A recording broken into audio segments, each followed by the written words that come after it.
What's up, guys? It's your boy Man here. Happy Monday. Happy Martin Luther King's Day.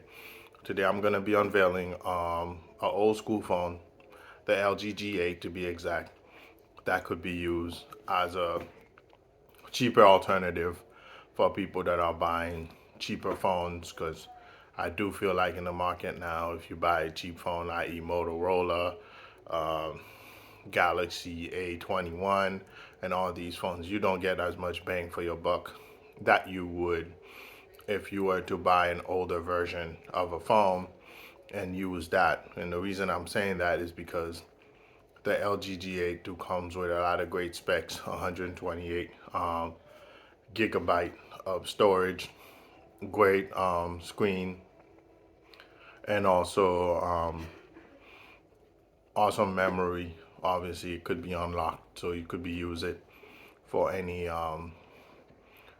practically any provider that you actually using.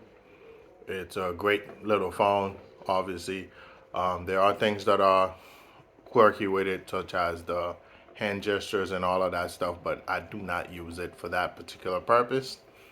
So therefore, I had this phone here, and before I upgraded my phone to a Pixel 6, which I'll be doing a review on a little bit later,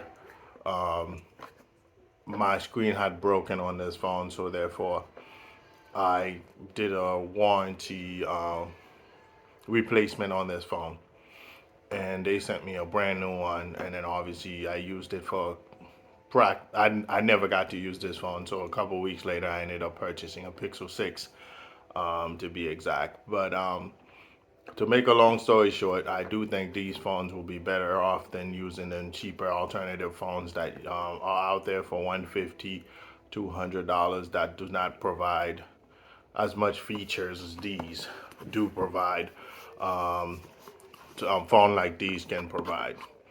So bear with me here while I actually set this up so we can actually do the unveiling, and I pretty much can show you exactly what that phone has and all the specs that this phone do offer.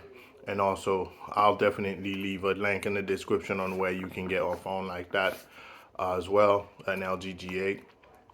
Obviously, that's the last of the LG phones because they no longer make them. So I'll leave the link in the description on where you can get one online at a very good price and stuff of that nature if you're interested in buying one as well. All right, guys, so just bear with me here.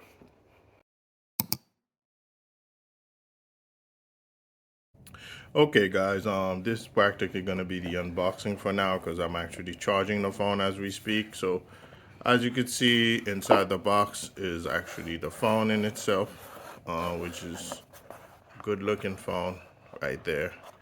As you can see on the box, it has the a Google feature on the side as well. So I'm gonna try to power it on so you could see exactly what it looks like when you turn that phone on. This is the LG G8 ThinQ phone pretty much. This is how the phone looks. It's about 6.1 inch for the screen, and it's 16 megapixel camera in the back. I believe the front is about half that, 8 megapixel in the front for the front camera, and obviously 6 gigs of RAM, internal RAM, and a Snapdragon 855, which is none of these cheaper alternative A21s do actually provide that. And the milliamp battery for this phone is 3,500 milliamp per hour, so to speak. So it's a great battery, and the battery life lasts about 8 hours in it when I was using the previous one that I had. So pretty much it comes with great amenities. This phone came out in April of 2019 to be exact, and it actually has Android 9 on it, and you can upgrade it all the way up to Android 10. It's 128 gigabyte of storage on there, micro SD sync. Micro SD card also can be added to get more memory. So you can actually expand the memory with a micro SD card. And some of them actually come with the dual screen as well. I didn't see the need for that, so therefore that's why I didn't purchase that when I bought it back in 2019. So I bought it for in 2019, kept it for practically 2 years. As the second year came off, was coming to an end of owning the phone, I actually dropped it and the screen shattered. Instead of actually replacing the whole screen in itself, I decided to call the insurance company and get me a new phone, a new replacement, which is this one right here. So inside the box, practically, this is what comes with it. This is a screen wiper, where you can wipe your screen and make it very shiny and stuff. This is obviously all the LG disclaimer stuff. This is all the booklet and pamphlet and all of that stuff that comes in there with it. It also has a little pen thingy so you can pen the SIM card slot and it'll actually open up for you. And obviously it has SIM card and obviously a SIM card reader and all of that stuff. So that's that. And then obviously we have the brick here. Most phones nowadays do not come with this, even especially the newer made models. And obviously USB-C charger as well for the phone. So that's pretty much how it comes in, and it's a great buy for your money. You'll be able to get your hands on one of those for about $150 max. Probably the most you'll get it for is $200. A phone such as this one, like the one I have in my hand, practically brand new, will go for about $200. So I'll actually leave all the specs, the remaining specs, in the description below, and along with a link of where you can get this phone. I would prefer, I'm definitely gonna leave an Amazon link so you guys can be able to get your hands on the phone in itself, but it actually has great features. The only thing I do not like about this phone is the gesture stuff, which no one ever uses. I barely use, so I didn't use that at all when I had my phone, when I was using this phone. And the reason for that being is I just didn't see the reason for all this gesture stuff. And I think that's why LG ended up closing shop as far as closing their phone division, because it just didn't align. It just never worked. The idea, the plan, it just never materialized into what they wanted it to be. So with that being said, that the whole gesture stuff, trying to figure out how to make your hands move to operate a particular thing, it just never captured with the camera. It just got harder and harder in due time. So it just became obsolete, so to speak. But it's also valuable on the phone if you know how to use it. It's a great tool for you to use, so to speak. And with that being said, it's a great phone. Like I said, I had mine for 2 years, and I was very happy with it. I switched to this phone soon after, which is a Pixel 3, which is another phone I'll be doing a review on as well. It's a Google Pixel 3. And then soon after that, I switched to a Pixel 6. To probably within a 2-week time frame, I switched to a Pixel 6 in order to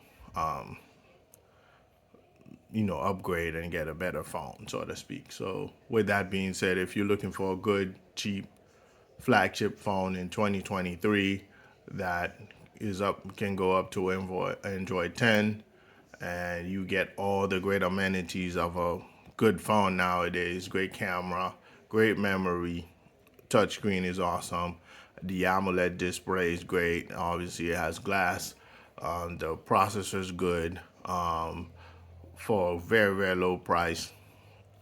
I would suggest going for these type of phones instead of going with the new cheaper models of Galaxy S21s and all of these ones, those second tier phones. And this phone actually offers wireless charging as well in the back, so you can. I think it was the first of its kind that actually offered that. No, I'm lying. It's actually not the first of its kind that actually offered that, because the Pixel 6 obviously has that, and obviously the LG G6 did have that as well, available as well. So yeah, this is probably the second second generation that actually had wireless charging on it, and it has a fingerprint reader in the back where you could actually register your fingerprint right here and your phone would unlock. The good thing about it is the volume buttons are right here, up and down, and then obviously you have the Google button. Once you push this button, Google will automatically pop up and you can ask questions and whatever you want. So it's actually a very, very cool, very, very effective working phone in that facet. And I was very happy with mine. And like I said, if you're looking for one, feel free to just check out Amazon, and I'll leave the link in the description on where to get. You can get one at a very reasonable price and in good shape, unlocked, so you could just take out your SIM card and plug it into your phone and get ready to rock, so to speak. It's a great phone. There's really not much bad I can say about it. It's probably I miss LG. LG being done closing their phone division is the reason why I went to the Pixel route. I did not been that, I would have stuck with LG because I had a LG G4. I started at LG G4, LG G5, no, LG G4, moved on to LG G6 and LG G8. That's pretty much how I moved throughout, because every 2 years I upgraded my phone, so to speak. With that. But with that being said, it was a great buy. I definitely would buy it in 2023 and use it. As you can see, I still have mine in case something happened to my LG G6. I can use this as a backup because I always keep a phone as a backup, so I can still use this as a backup if need be. And if something happens to my new phone while it's going through a warranty proceeding, I can actually use this phone as a backup. But this is pretty much it for today's video. I hope you guys enjoy, and don't forget to subscribe. Hey guys, I just wanted to let you guys know this video is brought to you guys by Upsie. Upsie is the sponsor for this video. They're a great cell phone warranty service. They provide insurance for cell phone and other electronics that you may have in your house at a cheaper price on a monthly basis. So if you actually purchase a phone on Amazon or eBay and you need to actually insure this phone, Upsie is actually the outlet that you would need to go to. Same thing with watches, Samsung, Apple, whatever kind of watch that you've acquired and you want to insure it. Upsie is probably the best place to go to do that, to insure it. And I'm gonna leave the link of Upsie in the description below as well, so you guys can actually sign up when you guys are interested. All right guys, thank you. Peace.